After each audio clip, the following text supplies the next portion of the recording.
Hello friends, स्वागत है आप सभी का अकेडमी ऑफ कॉन्सेप्ट्स के इस नए वीडियो में। इस वीडियो में हम लोग बात करने वाले हैं classification and periodicity of elements. जी हाँ फ्रेंड्स, हमारा नया चैप्टर शुरू हो चुका है जिसको हम पीरियोडिक टेबल के नाम से भी जानते हैं। तो आइए हम शुरू करते हैं हमारा नया चैप्टर। ठीक है, तो ये रहा हमारा फ्रेंड्स पीरियोडिक टेबल। और इससे रिलेटेड कुछ बेसिक बातें हैं जो आप पहले से जानते ही होंगे, पर फिर भी मैं उसको दोहरा देता हूँ क्योंकि बहुत सारे ऐसे स्टूडेंट्स होंगे जो पहली बार इस चैप्टर को पढ़ रहे होंगे। ठीक है, तो सबसे पहले तो बात आती है पीरियड और ग्रुप की। तो हमारे पास टोटल, यदि पीरियोडिक टेबल की बात करें तो टोटल 7 पीरियड होते हैं और टोटल 18 ग्रुप्स होते हैं। और हम यदि हॉरिजॉन्टली जाएंगे तो ये हमारे पीरियड हुए, मतलब कि ये हाइड्रोजन और हीलियम हो गए आपके फर्स्ट पीरियड के एलिमेंट। सेकंड में आ गए तो आप ये लिथियम बेरिलियम बोरोन कार्बन। ठीक है, सिमिलरली ये थर्ड, ये फोर्थ, ऐसे ही करके 7 पीरियड टोटल होते हैं। और ग्रुप की यदि बात करें तो वो टोटल 18। यदि आप ऊपर से नीचे की तरफ आते हैं तो ये ग्रुप्स हो गए, जैसे कि ये फर्स्ट ग्रुप का एलिमेंट है, ये सेकंड, ये थर्ड, और सिमिलरली 18 टोटल हमारे पास ग्रुप होते हैं। ठीक है, तो ये तो कुछ बेसिक बातें थी। आइए अब हम आगे बढ़ते हैं, हम चलते हैं अब क्लासिफिकेशन ऑफ एलिमेंट्स की। तो ये रहा हमारा पीरियोडिक टेबल। और इस क्लासिफिकेशन जो होगा इसमें वो किसी, अब कोई भी क्लासिफिकेशन जो हम करते हैं तो किसी बेसिस पे करते हैं। ठीक है, तो हम जो क्लासिफिकेशन अभी कर रहे हैं वो कर रहे हैं ब्लॉक वाइज, मतलब एस ब्लॉक में हम डिवाइड करेंगे, बी ब्लॉक में, डी ब्लॉक में, एफ ब्लॉक में। तो हम किस तरह से करते हैं, कैसे करते हैं? तो जैसे कि इन दो ग्रुप के एलिमेंट को हम रखते हैं एस ब्लॉक में।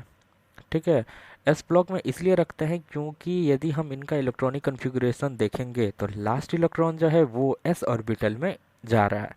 मतलब लास्ट इलेक्ट्रॉन किसी भी एलिमेंट का जिस ऑर्बिटल में जाएगा वो एलिमेंट उसी ब्लॉक का हिस्सा होगा। जैसे कि यहाँ पे जितने सारे एलिमेंट्स हैं, इसका जो लास्ट इलेक्ट्रॉन है वो एस ऑर्बिटल में जा रहा है, तो ये एस ब्लॉक का हिस्सा है। सिमिलरली यहाँ पे आप देख सकते हैं कि एलिमेंट्स का जो लास्ट इलेक्ट्रॉन है वो पी ऑर्बिटल में जा रहा है, तो ये पी ब्लॉक का हिस्सा है। यहाँ पे आपको हीलियम को हटाना पड़ेगा, वो बॉक्स के अंदर आ गया है, बट आप हीलियम को हटा दें क्योंकि उसके पास उतना इलेक्ट्रॉन ही नहीं है कि वो पी ब्लॉक के लायक हो। उसके पास 2 ही इलेक्ट्रॉन है। सिमिलरली यहाँ पे आ जाइए तो लास्ट इलेक्ट्रॉन इन सारे एलिमेंट्स का जाता है डी ऑर्बिटल में, तो ये डी ब्लॉक है। और सिमिलरली ये हो गए हमारे एफ ब्लॉक के एलिमेंट्स। तो लास्ट इलेक्ट्रॉन जो होता है एलिमेंट का वो किस ऑर्बिटल में जा रहा है, तो उस आधार पे हम इनको 4 भाग में बांटते हैं, S block, P block, D block और एफ ब्लॉक। ठीक है, तो बेसिक कॉन्सेप्ट आप इसका समझ चुके हैं। आइए अब हम बारी बारी से एक ब्लॉक का जो है ब्रीफली हम लोग देखते हैं, क्योंकि यदि हम गहराई में पढ़ेंगे तो ये इतना लंबा टॉपिक है कि इस पे एक चैप्टर ही है, इस ब्लॉक एक चैप्टर ही है, ब्लॉक वाइज सारा जो है वो हमारा चैप्टर है। तो ब्रीफली हमको इस चैप्टर में देखना है सब चीज़ों को, वो चाहे प्रॉपर्टीज़ हों और भी बहुत सारी चीज़ें हैं जो हम बाद में डिस्कस करेंगे। तो आइए अब हम शुरू करते हैं एस ब्लॉक से। तो ये हमारा एस ब्लॉक का एलिमेंट हुआ ग्रुप फर्स्ट और ग्रुप सेकंड का एलिमेंट। ठीक है, तो पहले ग्रुप का जो एलिमेंट है ये, इसको हम बोलते हैं एल्कली मेटल्स। और ये सेकंड ग्रुप का जो हमारा एलिमेंट है इसको हम बोलते हैं एल्कलाइन अर्थ मेटल्स। ठीक है फ्रेंड्स, तो ये हो गया हमारा alkali metals, alkaline earth metal, ये समझ गए आप। यदि आप बात करें हम जनरल कन्फिगरेशन की, तो ये होता है इनका NS122। ये माइनस नहीं है, बहुत सारे लोग इसको माइनस पढ़ने लगते हैं जो पहली पहली बार पढ़ रहे हैं, तो आप प्लीज़ इसको माइनस मत पढ़िए। ये 122 है, ये 2 है। ये दिखा रहा है कि नंबर ऑफ इलेक्ट्रॉन जो हो सकता है वो 1 से लेकर 2 तक, यानी 1 या फिर 2 हो सकता है। जैसे कि हम कोई एग्जांपल लेते हैं, जैसे कि हम यहाँ पे एग्जांपल ले रहे हैं सोडियम का, तो इसका इलेक्ट्रॉनिक कन्फिगरेशन होता है 1s2 2s2 2p6 3p1। तो यहाँ पे आप देख सकते हैं कि लास्ट इलेक्ट्रॉन जो है एस ऑर्बिटल में इंटर कर रहा है। और जनरल कॉन्फ़िगरेशन के साथ आप इसको देखिए तो एन यहाँ पे क्या है कि नंबर को दिखा रहा है। और यहाँ पे 1, एक ही इलेक्ट्रॉन है इसके पास, मतलब यहाँ पे एस ब्लॉक का जो एलिमेंट है उनके पास एक से लेकर दो तक लास्ट एस ऑर्बिटल में इलेक्ट्रॉन रह सकता है, यहाँ पे 1 है। ठीक है, ये मैं कंपेयर करके आपको दिखा रहा हूँ जनरल कन्फिग्रेशन का जो वो मैंने फार्मूला लिखा एक तरह से उससे। नेक्स्ट एग्जांपल हम लोग लेते हैं मैग्नीशियम का। तो यहाँ पे आप देखिए इसका इलेक्ट्रॉनिक कन्फिग्रेशन होता है 1s2 2s2 2p6 3s2। तो यहाँ भी आप देखिए कि 3s2 है, तो n का वैल्यू यहाँ पे 3 है, और s का जो है इसमें 2 इलेक्ट्रॉन हैं, एक से लेकर 2 इलेक्ट्रॉन इसमें रह सकते हैं। तो ये चीज़ भी एकदम सही साबित होती है हमारी। वैसे तो सही है, बट मैं आपको समझाने के लिए यहाँ पे कंपेयर करके लिख रहा हूँ। तो ये एस ब्लॉक हो गया हमारा। आइए अब पी ब्लॉक की तरफ हम चलते हैं। तो ये रहा हमारा पी ब्लॉक का एलिमेंट, और हीलियम को आप इसमें से हटा दीजिए, क्योंकि मैंने आपको बोला है कि लास्ट इलेक्ट्रॉन पी में इंटर करना चाहिए, पी ऑर्बिटल में, और इसके पास इतना इलेक्ट्रॉन ही नहीं है कि वो पी ब्लॉक में इंटर कर सके। इसके यदि जनरल कन्फिग्रेशन की हम बात करें तो वो होता है NS2 NP126। तो हम कोई एग्जांपल ले लेते हैं जैसा, और हमारा अच्छे से क्लियर हो जाए। जैसे हमने एल्यूमिनियम का एग्जांपल लिया है, तो ये इसका इलेक्ट्रॉनिक कन्फिग्रेशन है। अब यहाँ पे आप देखिए कि यहाँ पे n दिखा रहा है नंबर, यहाँ पे 3 है। ठीक है, तो p का भी वही होना चाहिए, मतलब n दोनों जगह पे सेम नंबर होने चाहिए। तो 3s है, 3p है।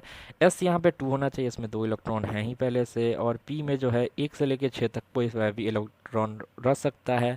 ये डिपेंड करता है कि एलिमेंट कौन सा है, उसका एटॉमिक नंबर कैसा है। तो यहाँ पे एल्युमिनियम वाले केस में p में 1 इलेक्ट्रॉन है, तो बिल्कुल सही है ये भी। आइए नेक्स्ट एग्जांपल लेते हैं हम क्लोरीन का। यहाँ पे देखिए आप 3s2 3p5, यहाँ भी n की बात है, तो यहाँ भी 3 और 3 है। s में 2 इलेक्ट्रॉन होने ही चाहिए, यहाँ भी हैं। और 1 से लेकर 6 तक p में चाहिए, तो 5 है, कोई दिक्कत नहीं है, ये भी एकदम सही साबित हुआ। और s और p ब्लॉक के जो एलिमेंट है इनको हम मेन ग्रुप के एलिमेंट भी बोलते हैं, आप इसको रिप्रेजेंटेटिव एलिमेंट भी बोल सकते हैं। ठीक है, तो ये तो एस ब्लॉक और पी ब्लॉक हो गया हमारा। अब आइए बात करते हैं डायगोनल रिलेशनशिप की। तो फ्रेंड्स ये क्या होता है कि सेकंड पीरियड के जो एलिमेंट हैं वो डायगोनल रिलेशनशिप शो करते हैं अपने नीचे वाले पीरियड के एलिमेंट के साथ। यानी कि अब सेकंड पीरियड के जो पहले 3 एलिमेंट है वो हैं आपके लिथियम, बेरिलियम और बोरॉन। ये डायगोनल रिलेशनशिप शो करते हैं, जैसे कि लिथियम शो करता है मैग्नीशियम के साथ, बेरिलियम एल्यूमिनियम के साथ, और बोरोन सिलिकॉन के साथ। अब आप बोलेंगे कि लिथियम और बेरिलियम का, लिथियम और मैग्नीशियम का तो यहाँ पर डायगोनल हमको दिख रहा है, बोरोन और सिलिकॉन का भी दिख रहा है, बट बेरिलियम और एल्यूमिनियम का नहीं दिख रहा है। तो आप क्या कीजिए, तो डी को आप इग्नोर कीजिए। ये मैं समझाने के लिए बातें बोल रहा हूँ, ठीक है, तो उसको ज़्यादा सीरियसली नहीं ले लेना है, आपको समझाने के लिए मैं ये चीज़ें जो दिखाने वाला हूँ वो कर रहा हूँ। ठीक है, तो आप डी को यहाँ से हटा दीजिए। ठीक है, और इसको आप जोड़ दीजिए। अब आप देखिए लिथियम मैग्नीशियम के साथ भी डायगोनल यहाँ बन रहा है, बेरिलियम एल्यूमिनियम और बोरोन सिलिकॉन के साथ भी। ये मैंने समझाने के लिए बोला, जो पहली पहली बार देख रहे हैं उनको समझने में दिक्कत ना हो कि डायगोनल बेरिलियम और एल्यूमिनियम का तो हो ही नहीं रहा है, तो फिर कहाँ से। ठीक है ना, तो ये जो है यही चीज़ है, इसको आपको समझना है। ठीक है फ्रेंड्स, तो अब आगे चलिए डी ब्लॉक की तरफ। ठीक है, तो ये रहा हमारा डी ब्लॉक एलिमेंट। और यदि इसके जनरल कन्फिग्रेशन की बात करें तो वो है n-1d, 1 से लेकर 10 तक डी में इलेक्ट्रॉन हो सकता है, और ns122। कोई सा भी एक एग्जांपल ले लेते हैं, जैसे हमने इसके पहले एलिमेंट का एग्जांपल ले लिया, ये इसका इलेक्ट्रॉनिक कन्फिग्रेशन है। यहाँ पे 3d1 बाद में है, बट आप लिखेंगे इसको कैसे कि ये 3d जो है वो पहले होगा, 4s वाला बाद में होगा। ऐसा क्यों? क्योंकि हम इंक्रीजिंग ऑर्डर में नंबर्स यहाँ पे आप लिखेंगे। ठीक है, तो यहाँ पे 3 पहले, उसके बाद 4। तो यहाँ पे आप देखिए NS122 है। ठीक है, तो S में 2 इलेक्ट्रॉन मैक्सिमम, ठीक है, यहाँ पे है ही। और n का जो वैल्यू है वो है हमारा 4। अब d का वैल्यू कितना होना चाहिए फ्रेंड्स? तो d का वैल्यू मैंने बोला उसके पीछे का जो नंबर है वो कितना होना चाहिए, तो n से 1 कम। तो यहाँ पे देखिए 4 से 1 कम, यहाँ पे 3 है। और इलेक्ट्रॉन कितने होने चाहिए, 1 से 10 तक का, तो यहाँ पे 1 है। ये तो एटॉमिक नंबर पे डिपेंड करता है। मैं बस आपको ये चीज़ समझा रहा हूँ, ये चीज़ लोगों को समझ में नहीं आती है, लोग इनसे भागते हैं। ठीक है, तो कॉन्सेप्ट अपना जो है यहाँ पे क्लियर रखिए आप। और डी ब्लॉक के जो एलिमेंट है इनको हम ट्रांजिशन एलिमेंट्स भी बोलते हैं। आइए अब एफ ब्लॉक की तरफ चलते हैं। तो ये रहा हमारा एफ ब्लॉक एलिमेंट।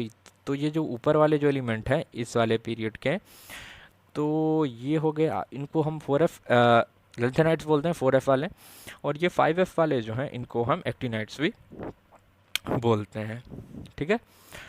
और यदि जनरल कन्फिग्रेशन की बात करें तो ये रहा इसका जनरल कन्फिग्रेशन। एक एग्जांपल हम ले लेते हैं, जैसे हम यहाँ पे आप एस का जो नंबर है वो 6 है फ्रेंड्स, ठीक है ना। तो यहाँ पे 6 है तो डी में एस से कम होना चाहिए, यानी कि 5 यहाँ पे है ही, और n-2 यानी 6-2 4F है यहाँ पे, और इलेक्ट्रॉन 1 से लेकर 14 तक के होने चाहिए, तो हमारे पास एक इलेक्ट्रॉन है। तो ये बस मैं आपको इसको समझाने के लिए बोल रहा हूँ।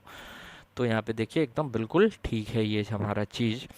और एफ ब्लॉक एलिमेंट को हम इनर ट्रांजिशन एलिमेंट्स भी बोलते हैं। तो हम लोगों ने अभी ब्रीफली सारे ब्लॉक्स को देखा है। तो और आगे के जो हमारे वीडियोस होंगे उसमें हम प्रॉपर्टीज़ को डिस्कस करेंगे। ठीक है। पीरियोडिक टेबल जो है उसके सिलेबस में आप यदि मेंस की बात करें या फिर बोर्ड की बात करें तो उसके सिलेबस में जितना सारा चीज़ है पीरियोडिक टेबल चैप्टर में वो सारा मैं आपको कवर कर दूंगा। उसके लिए आप टेंशन मत लीजिए, मैं वीडियो को ज़्यादा लंबा नहीं बनाता हूँ ताकि आपको बोरिंग ना लगे। तो आज के वीडियो में बस इतना ही। यदि वीडियो पसंद आए तो लाइक कीजिए, शेयर कीजिए और सब्सक्राइब कीजिए हमारे चैनल को, ताकि हमारे सारे वीडियोज़ आप तक पहुँचती रहे। Thanks for watching.